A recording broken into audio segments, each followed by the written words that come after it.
Now,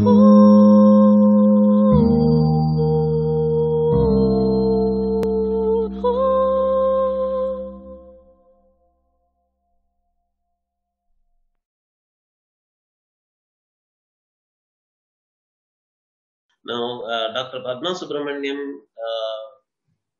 I had a long talk with her before this conference. She's so aggressively committed to the idea of Hindu aesthetics. Actually, she finds us to be moderate. She wants us to be more aggressive than this. Let us hear what she has to say about Hindu Alankara. Ma'am, over to you. Shri Guru Bhyo Namaha. Respected Shri Dr. Harikiran Vadlamani, Dr. Paturi, Dr. Shatabdani Ganeshi, Dr. Rajshri Vastevan, participating scholars, and those who are attending this webinar on Hindu aesthetics.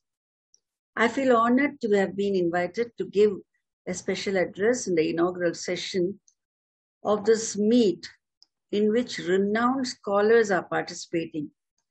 I was quite excited to see the headings of the papers which will be presented in the sessions. It shows the vast scope that the subject of Hindu aesthetics offers. When the concept of beauty is at crossroads with civilizational clashes galore, it is most appropriate to rediscover and restate Hindu values of aesthetics. The subject is indeed vast, and my humble attempt is to project a kaleidoscopic view. As is usual with me, my sheet anchor is the light lit by none other than Pujya Kanchi Mahaswami through his Anugraha Bhashanas. Let me take the two words Hindu and aesthetics. According to Mahaswami, our religion had no name except referring to it as Sanatana Dharma. That is very ancient code of conduct. Hindu is a name given by foreigners who cross the Indus River, and Sindhu becomes Hindu in Zendavastha. Mahaswami concludes that only when more than one arose, a name became a necessity. Other religions were created by Mahatmas like Buddha, Jina, and Christ. But our religion was not originated by any one great soul. Even our rishis were mantra drishta and not mantrakarta. They received the frequencies from space and transmitted the Vedic mantras for the well-being of the humanity. He even explains that the shabda, that is sonic element, is more important than the meaning in mantra. This includes the syllable of the sound. It includes the akshara and swara. We take it for granted that sound is heard, but some sounds are not perceptible for our ears, for they are changed into electronic waves. All that we see and hear are electronic waves only. This applies for the brain of those who can see and hear. This is how science has developed. To us Hindus, science is also Alankara only. Mahaswami explains the concept of Shabda Brahman and the origin of creation through it. Motion is not only in the physical phenomenon. Scientists have declared that what we think is also motion of an electronic grid. This movement of thought will therefore contain sound also. Such sounds are too subtle and hence not heard by normal ears. For every sound, there is a specific motion. Hence, for imitating notes from voice of a musician, the same movements in vocal cords have to be activated. From the combined creation of movement and sound, a physical object or even an emotion is created. On the whole, Periva concludes that it is from sound that creation takes place. This Hindu Vaidika theory, which is very old, tallies with the rationale of science. The source for kindling positive thinking is the sound of Vedas, Veda mantras. All the motions and sounds which cause creation must be originating from one cosmic intelligence. These sounds are Vedas. Whatever is there in space is present in the physics of humans. Yogis experience the merging of space within and without. In that state, the yogis have a magnetic power to draw the sounds from the outer space and bring them to the world. We must realize that Vedic aesthetics depends on proper pronunciation. Varuna Japa, when properly done, brings rain. Our entire system of music originated in the Vedic notes, Udata, Anudata, Swarita, and Prachaya, and developed the 7 notes by the time of Samaveda. Hence, our Vedas are the foundation and pinnacle of all the Hindu wisdom, which includes even every branch of knowledge with concepts of beauty covering them like the sugar-coated tablet. Coming to aesthetics, it is understood as a branch of philosophy dealing with the nature of beauty, art, and taste. It includes the creation and appreciation of beauty. This is what the Hindus call as Sundaram. This Sundaram is one of the triple aspects, the other 2 being Satyam and Shivam. The 3 are interrelated. Divinity is reality, divinity is auspicious, and divinity is beautiful. The 3 are attained through Trividha Karanani. Again, triple aspects of life well lived. They are Manasa, Vacha, and Karmanaha, that is thought, word, and action. These 3 aspects of our life can result in Satyam, Shivam, and Sundaram, thus raising human to a divine level. Thought, word, and deed are also divine forces of energy, which Hindus recognize as Shakti. She manifests as Icha, desire, Jnana, wisdom, and Kriya, action. Unlike the Abrahamic faiths, Hindu theology recognizes female power as universal mother. Shaktam is one of the 6 cults that Adi Shankaracharya popularized. He composed innumerable verses on Divine Mother. They are replete with Sahitya Alankara. Anything beautiful is auspicious. As wealth, our Amba is Lakshmi. As wisdom, she is Saraswati. And as valor, she is Durga. I have been requested to speak on Hindu Alankara. Great poets have created kavya, that is literature, with poetic ornamentation. These poets were blessed by Vakdevi, the presiding deity of verbal expression. No other culture has analyzed Vak as Para, Pashyanti, Madhyama, and Vaikari, which are all aspects of Vakdevi, showing the progress of verbal expression from the state of being unmanifest. The beauty of the process and flow of thought into audible words is also a wave recognized as Amba. Alankara in Samskrita is called Ani in Tamil. Periva draws our attention to Dandin, who wrote the Alankara Shastra for Sanskrit literature. Following this work, there was a Tamil work called Dandi Alankara. Periva says, that Alankara is only the external element and not the actual person. In the same way, for Kavya, there are ornaments like Upama, etc. But these are not the life of the Kavya, but only the meaning of the subject is the base. Hence, the life of literature is its emotional experience. It is especially referred to as rasa. By mere reading of the description of nature or outpourings of the characteristics of character, rasa is created by Shravya Kavya. The fulfillment of appreciation gets enhanced when it is enacted. That is Natya. Shravya Kavya helps the reader to imagine the characters even without their physical presence. Alankara experts praise this as it gives scope for inference and not express everything blatantly. The content is conveyed without being portrayed.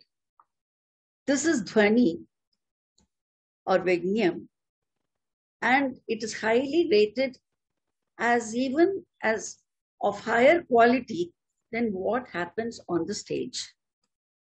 But this depends on the quality of the experiencer. For the lay people, drama is more appealing than books. That is why Hindu theatre was designed as an audio-visual aid for educating through entertainment. This is the purpose of Natya as seen in the Natya Shastra, the oldest extant literature on the science of the art of drama. Hindu Nataka has to have a happy end, to instill optimism for following dharma. Dharma is a word which encompasses everything, and drama is also based on dharma. Drama, which encompasses dance, music, and theatre arts, have been responsible for the percolation of Hindu values all over the Hindu world. The Hindu Natya is of varied forms due to the number of characters, time taken, style of presentation, language used, emotional appeal or what emotion is portrayed, and many such gross and subtle factors. But in all of them, in both classical and folk strata, worship of Mother Earth and the presiding deities are of utmost importance before they begin the show. Thus, ritualistic preliminaries are constant all over the Hindu world with only regional variations.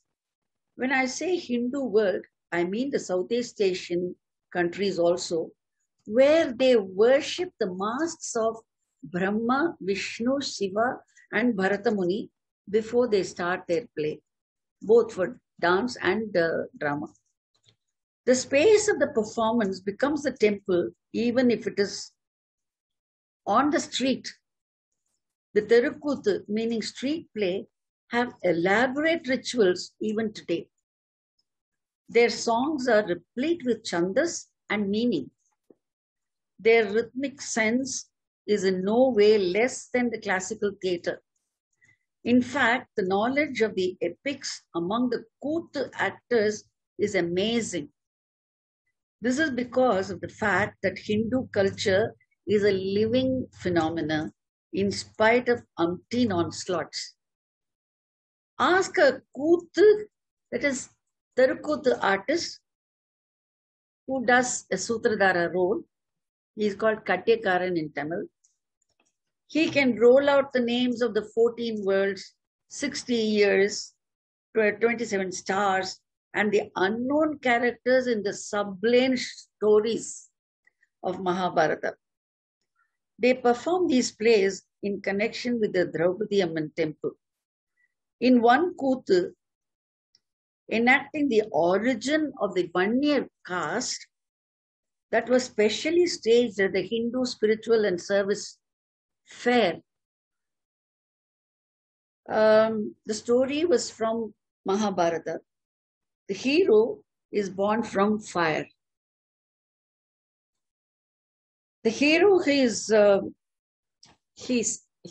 was acting on the stage suddenly walked down, and there was a pit where Agni was created.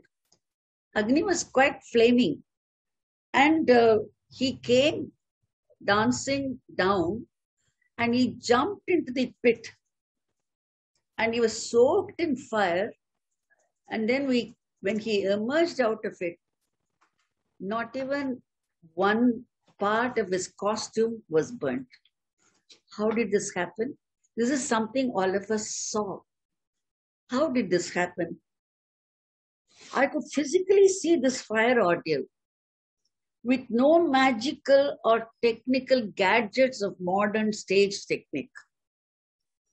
The boy comfortably walked back to the rustic stage and continued acting his own role.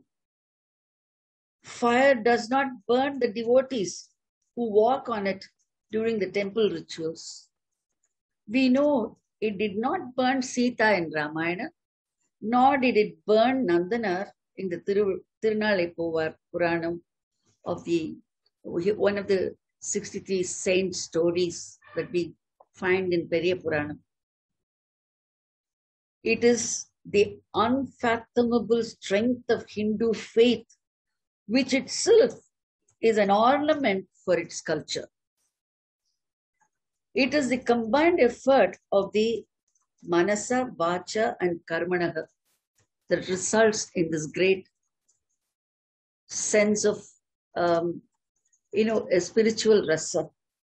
It may be in the theater or in real life also. Shivam is auspiciousness. It is a result of positive energy and its vibration. It is caused by both external and internal alankaras. External alankara includes all the 64 arts. Most of them are involved in our daily and annual worship. The beautification of the Hindu home with the simple habit of drawing the kolam early morning in front of the threshold brings Mangala. Flower arrangement for our family deity daily, and also the Torana for special occasions are also Hindu alankara. The temple festivals wherein the deity is decorated and carried in palanquins, rathas, and chapparams, or even hand lifted by a group of men, are all part of Hindu alankara. When they are hand lifted, there are specific names of tandavas to be performed by the palanquin bearers with regard to the 7 important temples. They are called Vitanka Kshetras in Tamil Nadu. These processions enable the disabled, the sick, the old people, and all of them to have darshan, and also enthuse the young to have a jubilant celebration without going to the pub. The Periya Nadaswaram, they call it Periya Melam, that is Nadaswaram group, in large temples, and they another smaller group of rustic instruments for the folk ensemble. Then you have the Nattu Melam, which is the musical orchestra for Bharatanatyam troupe, or all aspects of our Hindu alankara in the Utsava of temples. The women folk with the auspicious kunkuma on their forehead, ornamenting the Agnya Chakra, and wearing ornaments radiating Lakshmikara with colorful native saris, add to the vibration of Shivam. These days, it's all stickers. Hardly people are using kunkuma. The inclusion of music and dance as part of worship was because they are capable of radiating Shivam. for the welfare of the society. This radiation, of course, depends on Sundaram. That is, beauty, which is an external factor. And for that, there are many codes to be followed. You can't have a bad dance or a bad sculpture which will produce bad effects. Satyam is the internal status of the mind of the artist and onlookers, which is the Alankara at the physical level.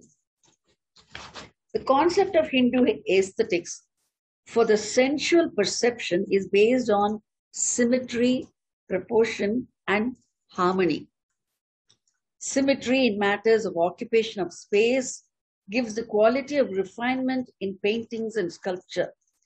Symmetry and proportion are called talamana and pramana in our Shilpa Shastra. These are common to dance also. Dance adds one more factor of measuring time, and it becomes three-dimensional also. Tala is a common term in Hindu art for measuring both time and space. A good sculpture is described as being dance-like. A good dancer is described as being sculpture-like. Sculpture coming alive. The concept of laya is extremely important for music. It may mean the unison of pitch or unison of rhythm. Laya can be Shruti laya and also Tala laya. These are vital factors for dance also. Veda is called Shruti because it is learned by listening. Music also depends on sense of hearing, both objectively and subjectively. To be in perfect harmony with the drone is by itself a great Alankara. In dance, like sculpture, the lines of the body have to be filled, the lines of the body have to fill the space based on proportion. And this is called Saushtava in Natya Shastra. It is a symmetry of chandas that gives the quality of poetry to a poem. Without chandas, the work is mere prose, not governed by rhythm. Gadya is prose and Padya is poetry. By merely listening to a stotra constructed in specific chandas, the mind is elevated in rasa. How much more elevation can occur with understanding the meaning also? How much we have to do punya to be appreciating this. One need not be an expert in poetry, music, or dance if one has the sensitivity for these. That basic sensitivity is definitely a result of Purva Punya. It cannot be attained only through art appreciation workshops. To be a Rasika is a boon. For appreciating Alankara, the basic need is one should shed the Ahankara. Shedding of Ahankara leads to enjoyment of external Alankara and gives space for the internal Alankara. Yoga is an art and it has become a very popular art all over the world. The asanas give excellent scope for exercise and for physical fitness. But yoga means the unison of discipline of body and mind. The most beautiful Alankara is the internal ornamentation wherein the mind is minded. It is called Antaranga Kale. It's also an art, Antaranga art. Mahaswami gives 5 steps to attain a control of mind. They are 1. Ahimsa, that is, a mind to love without enmity. 2. Satya, truthful in thought, word, and deed. 3. Asteya, resolved to be devoid of desire for others' property. 4. Shaucham, purity of body and behavior. 5th one, Indriya Nigraham, control over senses. These are not for the sannyasis alone. These principles, when adhered to, makes a society healthy, wealthy, and artistic. The fruits of life called Purusharthas are well known. Dharma, Artha, Kama, and Moksha. These are called Aram, Porul, Inbam, and Veedu in Tamil. Tirukkural deals with all these aspects. If Artha and Kama are based on Dharma, Moksha is automatically granted. Valluvar was only restating the Vedic Dharma. He was a Vedic Rishi who spoke in Tamil. The first Alankara in literature, according to Mahaswami, is its meaning. Valluvar opens his work with a verse, Agara Mudala Eluthellam Adi Bhagavan Mudatre Ulag. This is how Tirukkural starts. The entire creation of Akshara, starting from Akara, is of Almighty. This is what Kural says. Akara is the first Akshara of Omkara. Akara, Ukara, Makara, iti Omkara. This is what Upanishad teaches us. So that is the same thing which Tirukkural also is adhering to. Hindu Alankara is a synthesis of Satyam, Shivam, and Sundaram, both externally and internally. It is obtained through exposure to beauty. It may be nature or man-made architecture. It may be a colossal classical literature or a folk song from the tribal voice, a great classical theatrical exposition, or a street drama well conceived and practiced. Any piece of dance, or I should say, well practiced in the classical sphere or even in the folk sphere, is all Hindu Alankara. The sounds of 100 chendais in Tiruchur Puram festival, or a kettle drum is of the Kudugudu Pandikaran, that small Kudugudu Pai with which he comes as a soothsayer early in the morning, is all Alankara at various levels of our understanding. It is all meant for an auspicious celebration of life in a cultivated manner. They have been beautifully synthesized with the thought of any of the Hindu deities, so that the arts are part of life and not meant to be in the museums. For this Alankara of life, the Hindu temples have to be living space of our divinity, with an active artistic society enjoying the aesthetics of life. This aesthetics must continue its two-way traffic, namely the sensual external and the spiritual internal journeys. Thank you. Thank you very much, ma'am. It was mesmerizing, amazing. Took us on a journey through the entire Hindu world of aesthetics. And that needs a lot of life experience and experience in various arts and Purva Janma Punya, as you mentioned. We are also having that Punya. That is why we had you here. Thank you very much, ma'am.